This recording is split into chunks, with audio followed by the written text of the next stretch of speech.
Joining us now, great to welcome on our Book Talk segment today, author of a great follow-up to really a successful first book that she had out called The Art of Possibility. This one is called Pathways to Possibility, Transforming Our Relationship with Ourselves, Each Other, and the World. We're joined today by Rosamund Stone Zander on the telephone today. And Roz, good to talk with you. How are you? I'm fabulous today because it's a beautiful day, and I've talked to many wonderful people, and what else could I ask for? That's the bane of being an author. You got to talk to a bunch of guys like me. No, but it's wonderful.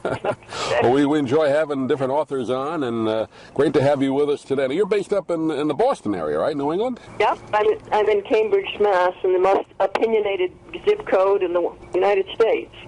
Great part of the country. I know my mother, she grew up, part of her life up there. She told great stories about that part of the world, so it's a nice place to be. Well, let's talk a little bit about, first of all, congratulations on The Art of Possibility, which I believe, over 600,000 copies sold, which really struck a nerve. Did that, I know you always hope for success in a book, but did that kind of surprise you, the success of that one? Yes, it did surprise me. And at a certain point when I was writing it, I thought nobody's going to want to read this book. They don't want to hear from me. And then I kind of redid that story and said, well, if I'm sitting here writing this, let's say I'm a contribution, and it seemed to work out. Yeah, like you said, it really kind of struck a nerve with people out there. And this book called Pathways to Possibility kind of follows up on it a little bit. Basically, I guess the premise is, we hear, I guess child stories is the term you use in the book, right? What we kind of yes. learn as a child shapes our life, sometimes for the good, hopefully for the good, sometimes not for the best. We sometimes have to alter that, right? That's right. If we get stuck with the stories we make up as children, and we get stuck because we get frightened by something or there's something that's going wrong, and it kind of embeds as a reality, whatever it is we believe then it's a problem for later life.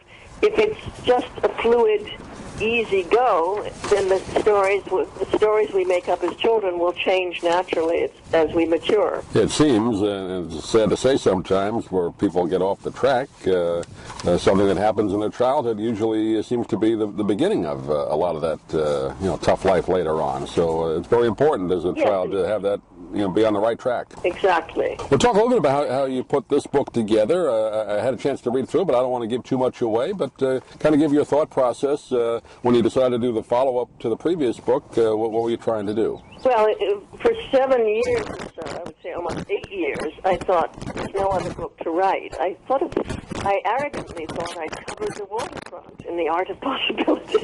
and then I got hit by a few 2x4s in life and realized that I hadn't, and that I saw the child stories I was stuck with, and I thought, really, I didn't go deep enough in The Art of Possibility, and that began the process, and it took me 7 years to do this book, and it was really an interesting go for me, because I got to first really discover how child stories are formed and how you change them, or you rewrite them, and then I got to look out into the world to see what happens when people are free of these fears and self-centeredness and the control needs and the angers and all those stuck places, and what can happen when we walk in the world as a free form and a much more integrated person. And it turns out that people actually around us start shedding all those child stories and the fears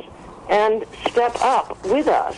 So it was really amazing when I discovered these things, and then I looked further and investigated physics and how music works on people, and I looked into what people were doing on all corners of the globe to find transformational stories, and it was a great, great experience for me. I went to Hawaii to visit an astronomer, physicist who had something interesting to say about human development, and I thought, goodness, what a privilege to have this time to write with an advance to do it. Yeah.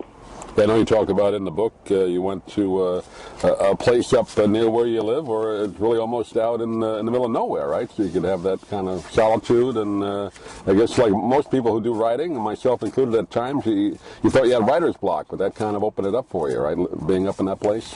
Well, yes, in two ways. The place you're talking about spending a summer in a tent. Right.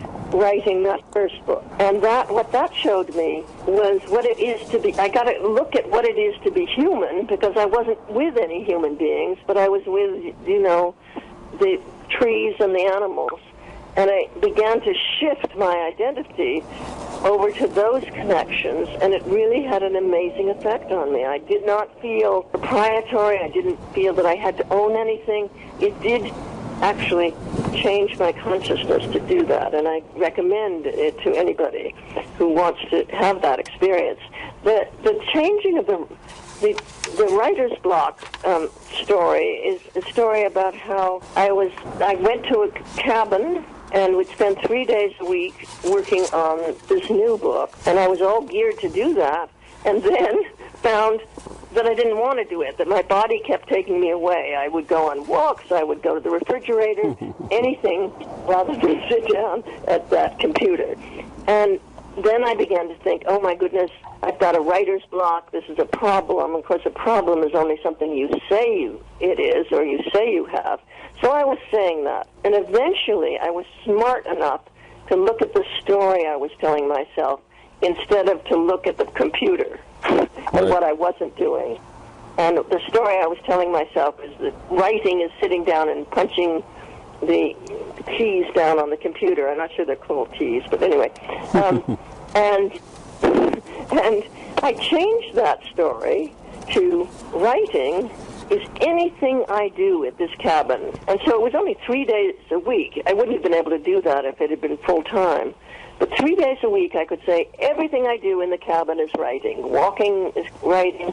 And that opened my perspective to many different things that I hadn't seen when I was so fixated on writing being about that computer and trying to avoid video games. Right. I actually, you see, I believed my new story because new information came into me. And I realized if I'm writing a book about possibility, taking walks in nature is a really important thing to do. I found that too. Yeah. You're right. It connects you in a way that you kind of get away from with all the technology. You're right. Absolutely. And in fact, it does make you smarter, apparently. People have studied that.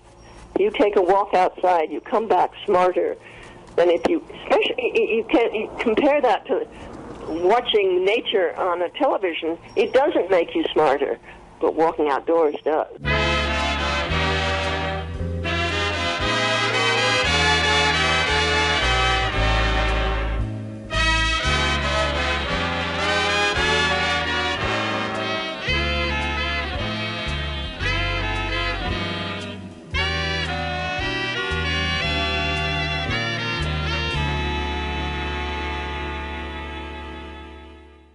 I'm Stan Brock. 30 years ago, I formed Remote Area Medical to help people overseas. But then we found generations of families in America isolated by poverty from the health care they need. Together, we can take dental, vision, and medical help to 1 million adults and their kids, right here at home in the United States of America.